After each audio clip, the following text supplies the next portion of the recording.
우리 같이 말씀 봅시다. 요한복음 20장이 아니고요. 요한복음 18장 1절에서 14절입니다. 요한복음 18장 1절에서 14절 함께 봅시다. 요한복음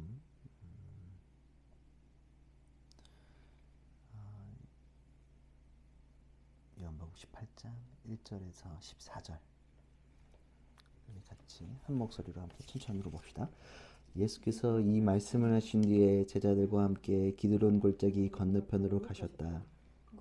동산이 하나 있었는데 예수와 그 제자들이 거기에 들어가셨다. 예수가 그 제자들과 함께 거기서 여러 번 모이셨으므로 예수를 넘겨줄 유다도 그곳을 알고 있었다. 로마 군대 병정들과 제사장들과 바리새파 사람들이 보낸 성전 경비병들을 데리고 그리로 갔다. 그들은 등불과 횃불과 무기를 들고 있었다. 예수께서는 자기에게 닥쳐오리를 모두 아시고 앞으로 나가서 그들에게 물으셨다. 너희는 누구를 찾느냐? 그들이 대답하였다. 나사렛 사람 예수요. 예수께서 그들에게 말씀하셨다. 내가 그 사람이다. 예수를 넘겨줄 유다도 그들과 함께 서 있었다. 예수께서 그들에게 내가 그 사람이다 하고 말씀하시니 그들은 뒤로 물러나서 땅에 쓰러졌다. 다시 예수께서 그들에게 물으셨다. 너희는 누구를 찾느냐? 그들이 대답하였다. 나사렛 사람 예수요.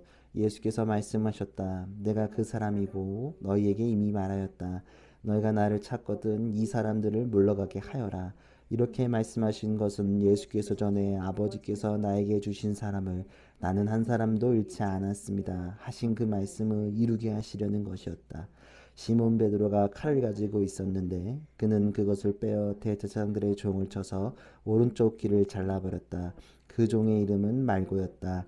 그때 예수께서 베드로에게 말씀하셨다. 그 칼을 칼집에 꽂아라. 아버지께서 나에게 주신 이 잔을 내가 얻지 마시지 않겠느냐.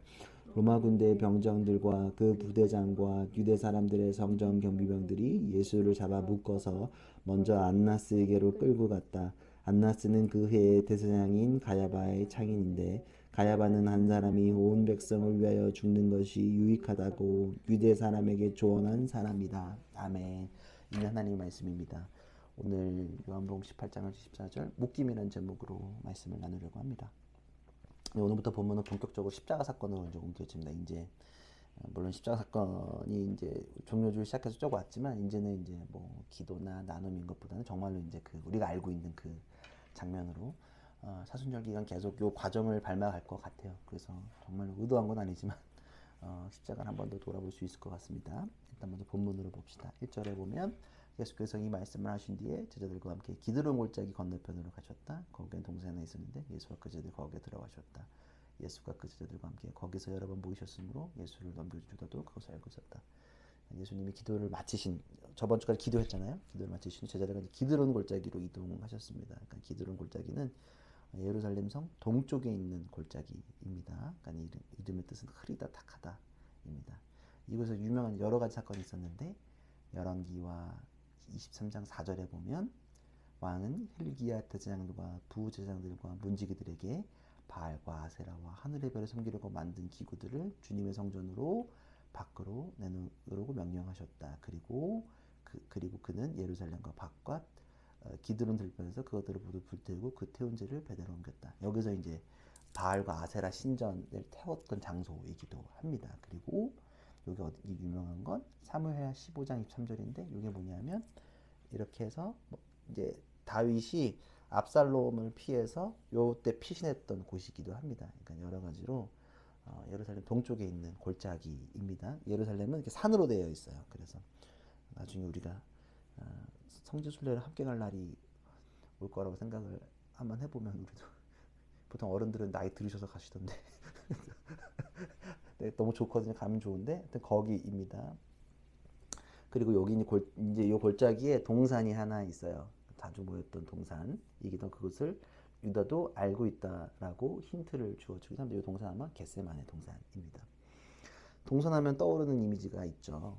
어디가 딱 동산하면 떠오르는 거 우리 머릿속에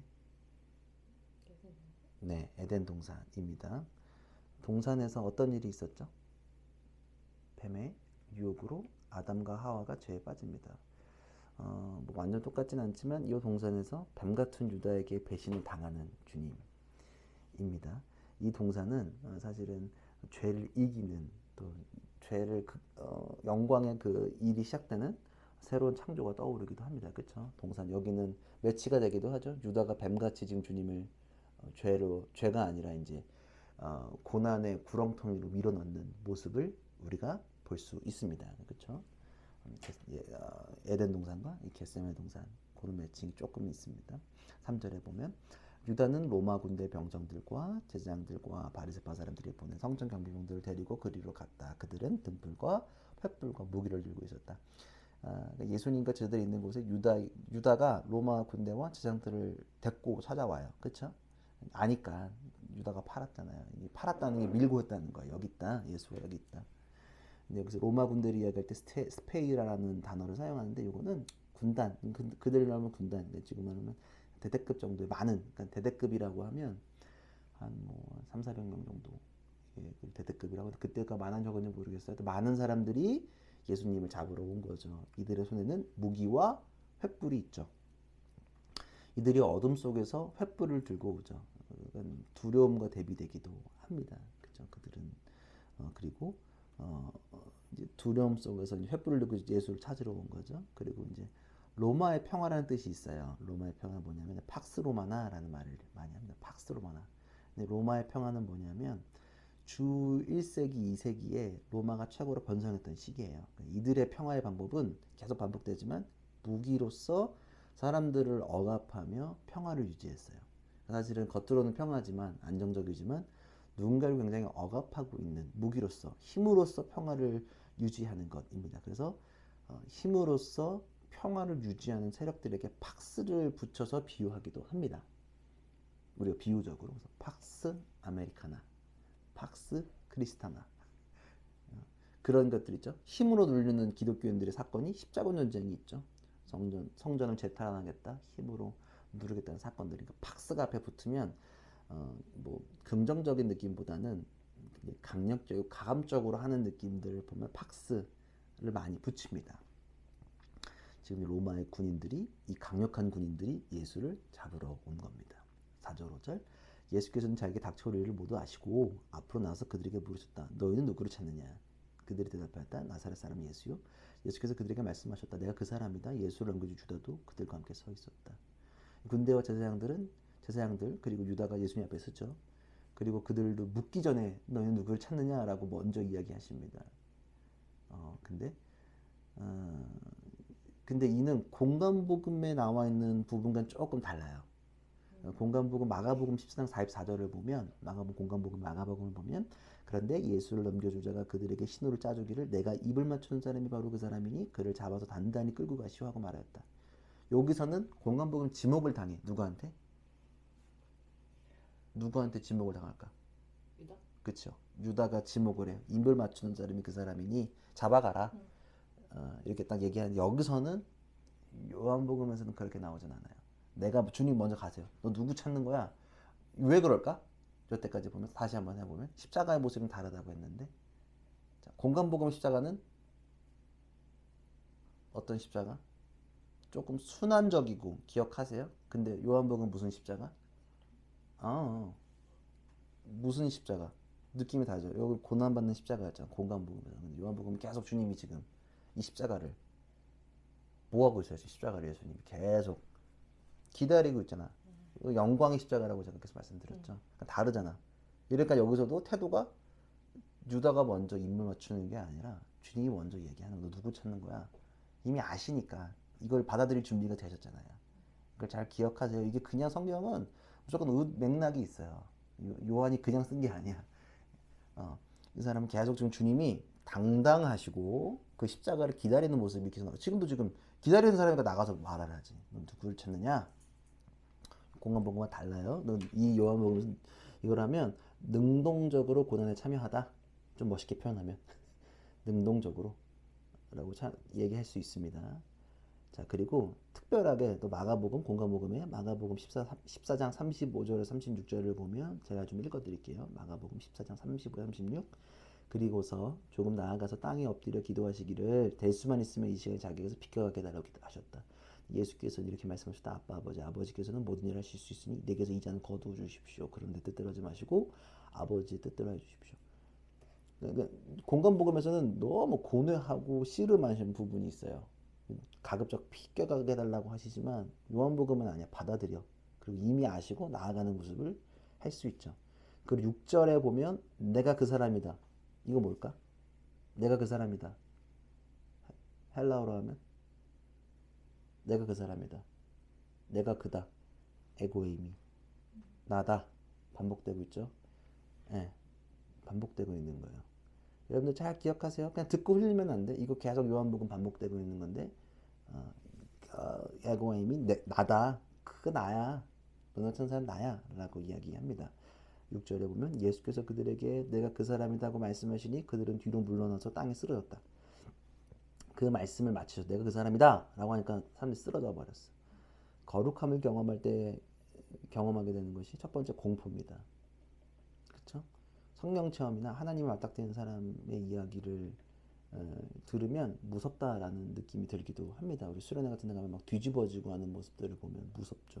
두 번째는 경외심, 공포를 넘어서 나는 죄인입니다 하고 무릎을 꿇고 머리를 숙이죠 라는 모습도 보게 됩니다. 그들이 거룩하신 예수님을 바라보면서 공포를 느꼈는지 경외심을 느꼈는지를 모르지만 굳이 쓰러집니다. 그러니까 빛 대신 예수님 앞에 쓰러지는 어둠을 보는 것 같기도 하죠.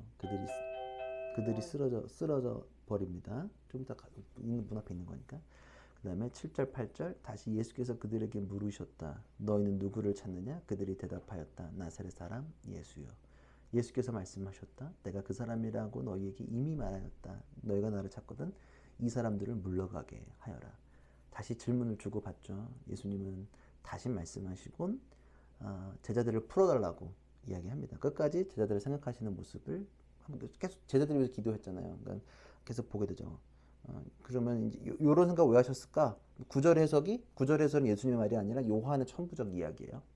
이렇게 말씀하신 것은 쓴 사람이 쓴 거죠. 이렇게 말씀하신 것은 예수께서 전에 아버지께서 나에게 주신 사람을 나는 한 사람도 잃지 않았습니다 하신 그 말씀을 이루게 하시는 것입니다.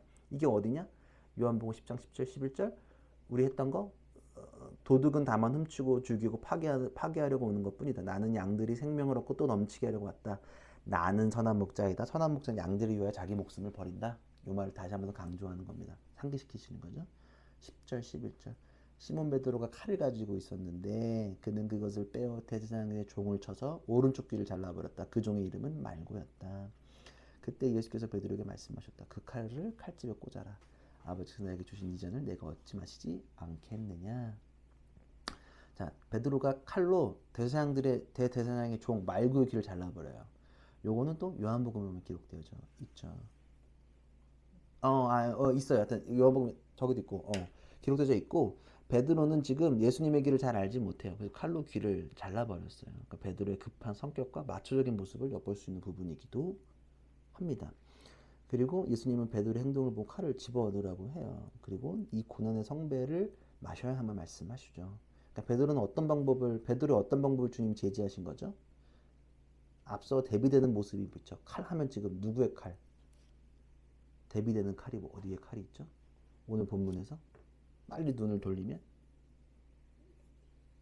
앞에 보면 로마의 칼. 절대 그렇게 하지 말아라. 칼 집어넣어. 그러니까 사랑은 베드로의 칼은 평화는 칼과 칼로서는 완성될 수 없습니다. 비폭력적으로 완성할 수 있는 거죠. 강조하지만 절대로 갈라서는 안 됩니다. 이건 주님께서 계속 강조하시는 건 절대 그렇게 되는 게 아니거든요. 예수님은 누가복음에 보면 6장 29절 너희는 입밤을 치는 자에게 젖밤도 돌려대며 내 겉옷을 빼앗는 자에게도 속옷을 거절하라고도 하셨습니다. 그러니까 이는 주님이 이제 요걸 받아들이려고 폭력 아니야. 이 길을 내가 갈 거야. 그러니까 우리도 베드로처럼 길을 모를 수 있어요. 복수심이라는 것이 늘 마음속에 꿈틀대기 때문입니다. 학교에서든 회사에서든 어디서든 모욕을 당하면 생겨나는 것이 복수심입니다. 근데 이에는 이, 눈은 눈, 말 아니면 말. 그러나 이런 뜻은 주님께서 원하시지는 않은 것 같습니다. 너무 억울하지만 용서하고 환대하는 것이 우리의 신앙의 큰 모습이 아닐까 저도 생각을 하게 됩니다. 저도 분노하고 성질을 내지만 직접적으로 누군가를 보복한 적은 없습니다. 칼에 칼로는 아니라 칼에는 사랑으로 기억해야 되는 것을 결국 저는 뭐라 할 때마다 여러분들 다 옆에서 보셨겠지만 뭐 여러분들과 푸념도 하고 했지만 절대 그들에게 막 뭐랄까 매기거나 그런 건 사실은 없어요. 말은 그렇게 해도 그냥 열매로서 사역으로서 보였던 경험들이 많이 있죠. 쉽지는 않습니다. 저도 그 마음이 쉽지는 않아요. 늘. 여튼 주님 원하시는 건 칼과 칼로 되는 것은 아니다. 그리고 천부적으로 요거 하여튼 뭐 그 넘어갔으면 안 해야 될 것 같아요. 12절, 14절 로마 군대와 병정과 그 부대장과 유대 사람들의 성전 경비원 예수를 잡아 묶어서 먼저 안나스에게로 끌고 갔다. 안나스는 그 해의 대제사장인 가야바의 장인인데 가야바는 한 사람이 온 백성을 위하여 죽는 것이 유익하다고 유대 사람에게 조언한 사람이다. 안나스와 가야바에게로 갑니다. 요한복음 11장 49에서 50절 이거 아까 여기 반복되는 건데 그 사람 한 사람 가운데 그 해의 대제사장인 가야바가 그들에게 말했다. 당신들 아무것도 모르고 한 사람이 백성을 위하여 죽어서 민족 전체가 망하지 않는 것이 당신들에게 유익하다는 것을 생각하지 못하고 있어요. 이미 이 사람은 앞에서 계획했던 것들 여기서 지금 이어나죠. 앞에서 예수님을 죽이기 위해 모의했던 그 종교 집단들입니다. 그리고 로마 군인과 성전 경비병들이 예수님 묶습니다. 그리고 끌려갑니다. 결박하는 모습 하면 떠오르는 성경 본문이 있나요? 힌트는 구약인데 결박하다. 누구를 결박해? 사람을 결박하는 모습이 있어요. 상징적으로 한번 떠올려 보세요. 누굴 막 결박해. 누가 누구를 결박해. 이거 엄청 유명한 거야. 누가 누구를 친한 사람이 친한 사람을 묶더라고. 친한 사람은? 네, 아주 친한 사람은 친밀한 사람이 묶었어. 힌트는 서로 너무 친밀한 사람이 묶었어. 그거 아브라함 이삭? 그렇죠. 이게 떠오르죠. 창세기 22장 9절에 보면 그들이 하나님이 말씀하신 그곳에 이르러서 아브라함은 거기에 제단을 쌓고 제단 위에 장작을 벌려 놓았다. 그런 다음에 제 자식 이삭을 묶어서 제단 장작 위에 올려 놓으셨다. 바로 이삭을 묶는 아브라함입니다. 아버지가 아들을 묶어 바치는 모습입니다. 예수님도 아버지의 뜻을 따라 아들 예수가 묶이게 됩니다. 아버지의 뜻인 모두 타인을 위해 기꺼이 묶이게 됩니다. 아브라함과 아버지 이삭과 예수님이 맞추어지게 됩니다. 이삭도 순종했거든. 반항하지 않았어요. 예수도 똑같습니다. 우리는 묶여요. 예수님은 묶인 게 계속 앞에서도 받아들이시고 에고에임이 나야 그게 나야 라고 지금 그리고 이 묶이는 게 묶여 가시는 것도 순종하셨기 때문에 가능한 일입니다. 이삭처럼 우리가 누리는 신앙생활 우리는 누리는 평안은 누군가가 하나님 아버지의 뜻에 묶이는 순종을 감당했기에 가능한 것입니다. 희생에 대해서 우리가 잘 경험하지 못하고 느끼지 못할 수 있지만 어느 날 갑자기 이루어진 것은 아닙니다. 그래서 믿음의 한 부분을 표현하면 하나님의 뜻에 묶이는 것이 믿음입니다. 우리가 어디에 묶여 있는지를 돌아봅시다. 순종으로 묶였는지 또 다른 것에 묶여 있는 건지를 봐야 됩니다. 어떤 사람은 돈에 묶여요. 어떤 사람은 정치에 묶여요. 교회를 자꾸 정치로만 해석하려고 그래. 필요한데 제가 늘 말하지만 우리는 균형이잖아요. 정치에만 묶이면 안 돼요. 우리는 좀 놓친 부분을 좀 보완하려고 하는 거고 어디 막 묶여 있어. 어디 교회는 성전 건축에만 묶여 있어. 이건 아니거든. 우리는 하나님의 뜻에 기꺼이 묶일 수 있는지 다시 한번 돌아봐야 됩니다. 그리고 평화를 맞설 수 있는지를 한 번 더 돌아봐야 합니다. 칼을 끊는 거에 칼로 맞서는 걸 주님께서 원하시는 것이 아니다. 이제 그때가 진짜 우리에게 오고 있는지 모르겠습니다. 저는 하나님 뜻을 위해 크게 고초당한 적이 어쩌면 크게 없을지 모르겠어요. 그냥 조금 불편하게 지내는 것이 고초라고 할 수 있다면 고초이겠죠. 제 상황 속에서. 다시 생각해봐야 했으면 좋겠어요. 다시 우리가 어디에 묶여 있을까? 왜 주님이 묶이셔야 했는가? 그리고 이게 그렇게 오늘 본문을 보면 이 묶임까지 보면 좀 순순히 묶이신 느낌이 더 강한 묘사입니다. 마치 진짜로 이 과정이 아브라함이 이삭을 끌고 모리아산으로 가는 모습과 흡사한 것 같기도 합니다. 아버지가 아들을 치려고 하는 것이 얼마나 고통과 순종이 함께 담겨져 있는 것들인지 한 번 더 돌아봐야 합니다. 이 묶임은 묶이다 그러면은 고난, 자유를 억압한다고 하지만 예수께 묶이는 것은 다시 풀어주는 자유임을 다시 한번 더 기억했으면 좋겠어요. 우리는 무엇에 묶여야 할지 여러분 생각해 보십시오. 그리고 그것을 다시 기억하는 사순절이 됐으면 좋겠습니다. 기가 막히게 오늘 본문이 묶이는 게 나옵니다. 주님께서 묶이셨어요. 아브라함이 이삭을 드렸던 그 마음을 당신의 정말로 아들에게 하시는 그 모습, 하나님께서 그 모습을 우리 다시 한 번 더 돌아보게 됩니다. 칼과 칼로서는 맞서면 안 됩니다. 왼뺨을 내밀거든 오른뺨을 때리거든 왼뺨을 내밀어야 합니다.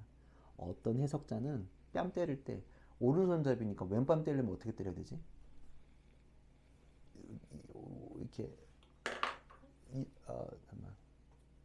그러니까 오른뺨 뺨 때릴 때 이렇게 때리는 것도 좀 이렇게 때렸을 것 같다는 거예요. 그러니까 천방 이게 더 하찮은 사람에게 이렇게 때리는 거.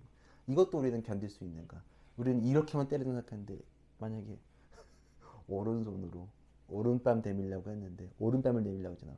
오른뺨을 맞고 왼뺨을 이렇게 하면 완전히 이거는 아니 너무 이게 쫙 수치. 치욕스러울 것 같아. 예, 치욕하고 수치를 우리는 견뎌낼 수 있는가? 모욕감의 시대 삼아낼 수 없는데 부들부들거리는 시대잖아. 말도 안 되는 걸로 부들부들거리는 시대인데 우리는 어떻게 견뎌낼 수 있을까? 한 번 더 고민해 봅시다. 어디에 묶여야 할지요. 사순절에 우리 정말 평범하게 사순절 보내고 있거든. 이렇게 힘든 사순절을 평생 잊지 못할 것 같은데. 근데 우리가 지금 어디에 묶여 있지? 이거 지금 제가 선거 끝나고 그 다음날 말씀 새벽에 준비한 거거든요. 준비 미리 했다가 내가 지금 어디에 묶여 있지? 확 깨지더라고 이 말씀 보면서. 내가 지금 주님께서 원하시는 게 있나 보다. 내가 물론 정치하기 힘들고 어렵지만 내가 지금 어디에 묶여 있는지 한 번 더 돌아보자. 그것도 그건데 우리가 그 안에서 우리가 그럼 다시 보복으로 맞설까? 아니라고 생각합니다. 우리는 어떻게 하면 사랑으로 함께 주님의 뜻을 이룰 수 있을까를 고민하며 나가는 우리 모두가 되기를 간절히 기도합니다.